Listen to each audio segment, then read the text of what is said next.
السلام علیکم ورحمۃ اللہ وبرکاتہ۔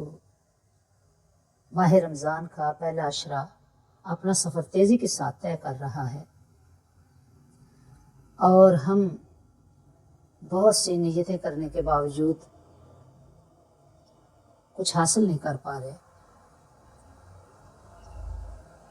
تو دعا کرتے ہیں کہ پروردگار عالم رحمت کے اس عشرے میں ہمیں نیکیوں کے اس موسم بہار میں جو نیکی ٹھیل لگی ہے اسے حاصل کرنے والے خوش نصیبوں میں شامل فرما لے، آمین۔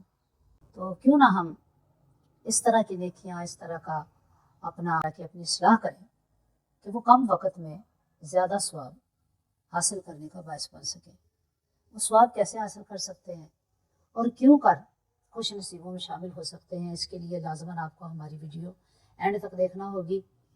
تو انشاءاللہ تعالیٰ آپ کو پتہ چل جائے گا کہ ہمارے روزے کیا ہیں اور ہمارے پیارے آقا نبی کریم صلی اللہ علیہ وسلم کے روزوں کی کیفیت کیا تھی۔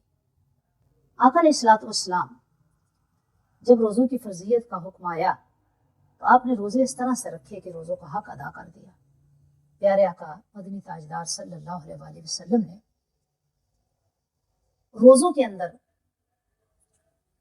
جو تقوی حاصل کیا، جو آقا علیہ الصلوۃ والسلام نے جو روزوں کے تقاضے پورے کیے، جو ماہ سیام کو ٹائم دیا، جو ماہ سیام میں آقا علیہ الصلوۃ والسلام نے عبادات کی اور جس طریقے سے کی، جس لگن سے کی، جس محبت سے کی اور جس توجہ سے کی اور یکسو ہو کر کی، وہ اپنی مثال آپ ہے۔ اسی لیے تو تاجدار عرب و عجم صلی اللہ علیہ وآلہ وسلم کے اسوہ کامل کو امت کے لیے نمونہ بنایا گیا ہے۔ اور قرآن حکیم میں ارشاد فرمایا لقد کان لکم فی رسول اللہ اسوۃ حسنہ، کہ بے شک رسول اللہ صلی اللہ علیہ وسلم کی زندگی میں تمہارے لیے بہترین نمونہ ہے۔ تو آج ہم صرف بات کرتے ہیں آقا علیہ الصلوۃ والسلام کے روزوں کی، کہ پیارے آقا صلی اللہ علیہ وآلہ وسلم نے اپنا روزہ کیسے مکمل کیا۔ حالانکہ ان دنوں میں اکثر، بلکہ آپ علیہ الصلوۃ والسلام کی حیات مبارک میں جو فقر و فاقہ ہے، زود و ورا ہے، وہ آپ صلی اللہ علیہ وآلہ وسلم کی خاص صفات میں سے ایک صفت ہے۔ آقا علیہ الصلوۃ والسلام اپنے روزے کو اللہ کی رضا کے مطابق اور تقوی کے حصول کی نیت سے مکمل فرماتے ہیں۔ تقوی کیا ہے؟ کہ ہمارا میلان طبع نیکیوں کی طرف ہو جائے، نیک اعمال کی طرف ہو جائے۔ صرف عبادات نہیں، اس میں معاملات بھی شامل ہیں۔ معاملات میں مخلوق خدا کے احوال اور احالات اور ان کے لیے خیر خواہی کا جذبہ بہت ضروری ہے۔ تقویٰ تبھی حاصل ہو سکتا ہے نا کہ جب ہمارے اندر اللہ کا خوف اور ڈر ہوگا کہ اگر ہم نے اس طرح سے روزہ نہ رکھا تو ہمارا تو روزہ ہی کامل نہیں ہے، تو پھر اس کا اجر ہمیں کیا ملے گا، ثواب کیا ملے گا۔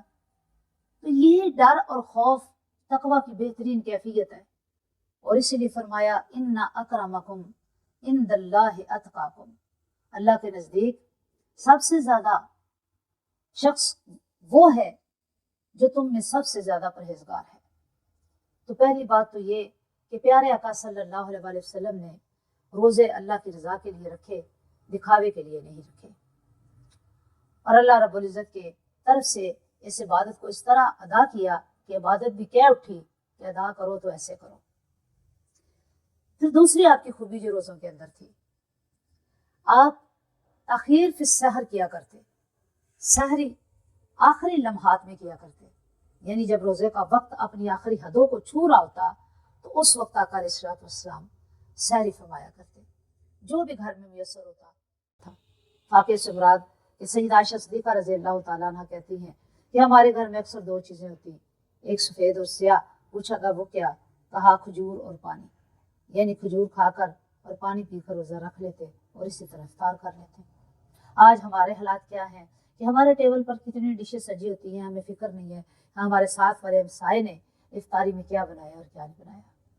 تو یہ پھر تقویٰ کا جو حصول ہے یہ مشکل ہے۔ افطار کیا کرتے، یعنی افطاری میں جلدی کیا کرتے، لیٹ نہ کیا کرتے۔ تو یہ بھی ضروری ہے کہ جب روزے کا وقت ہو جائے تو تھوڑا سا ٹائم ہم پہلے نکال لیں، 1 سے 2 منٹ دعا کے لیے کیونکہ وہ قبولیت کے لمحے ہیں. اللہ تعالیٰ جو روزہ دار ہیں اس کی دعائیں قبول فرماتے ہیں. پھر اس کے بعد اگر ایک ڈش بھی ہو تو الحمدللہ ہمارا معدہ بھی اوکے رہے گا، ہماری صحت بھی زبردست رہے گی، اور افطاری بھی آقا علیہ الصلوۃ والسلام کی سنت کے مطابق ہو جائے گی.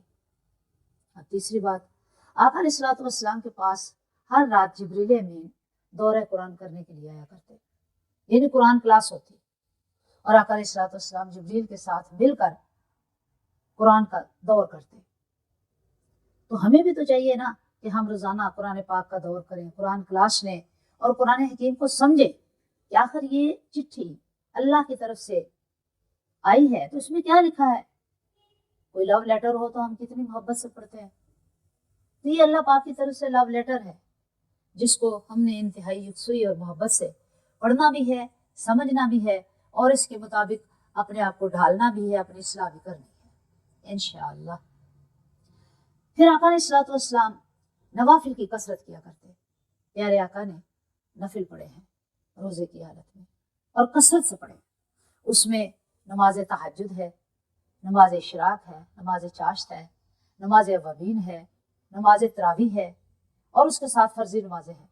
رمضان المبارک میں تو فرضی نمازوں کا ثواب بھی اتنا ہو جاتا ہے کہ اگر باجماعت نماز پڑھی جائے تو الحمدللہ 70 نمازوں کے برابر ثواب ملتا ہے. عام حالات میں 27، اور یہاں 70، اور اگر اللہ چاہے تو 100 گنا بھی اجر عطا فرما سکتے ہیں.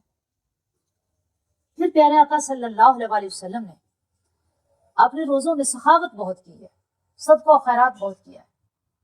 جبریل امین آپ کے پاس آتے تو آپ صلی اللہ علیہ وسلم ان کی طرف سے لائے گئے پیغام کو سنتے اور اپنے تن میں اور من میں اتارتے، اور صدقہ و خیرات اتنا کرتے کہ جیسے موسلادھار بارش ہو رہی ہو یا تیز ہوا چل رہی ہو. تو گویا رمضان المبارک کے دوران زیادہ سے زیادہ اللہ کے دیے ہوئے مال میں سے اللہ کو قرض دینا اور صدقہ و خیرات کرنا سنت مصطفیٰ ہے صلی اللہ علیہ وسلم. پھر پیارے آقا صلی اللہ علیہ وسلم دوسروں کی خبر گیری میں کوتاہی نہیں کرتے تھے. جا کے گھروں میں خبر گیری کرتے کہ کس کو میری مدد کی ضرورت تو نہیں ہے، کوئی حاجت مند تو نہیں ہے، کوئی مفلس تو نہیں ہے، کوئی میری راہ تو نہیں تک رہا. تو آقا علیہ الصلوۃ والسلام جس طرح اللہ پاک نے آپ کو شان عطا فرمائی تھی اس کے مطابق سخاوت بھی فرمایا کرتے.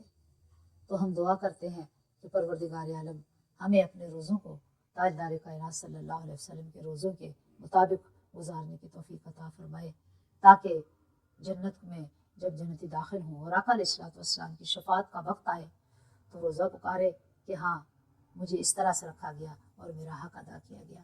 والسلام علیکم ورحمۃ اللہ وبرکاتہ.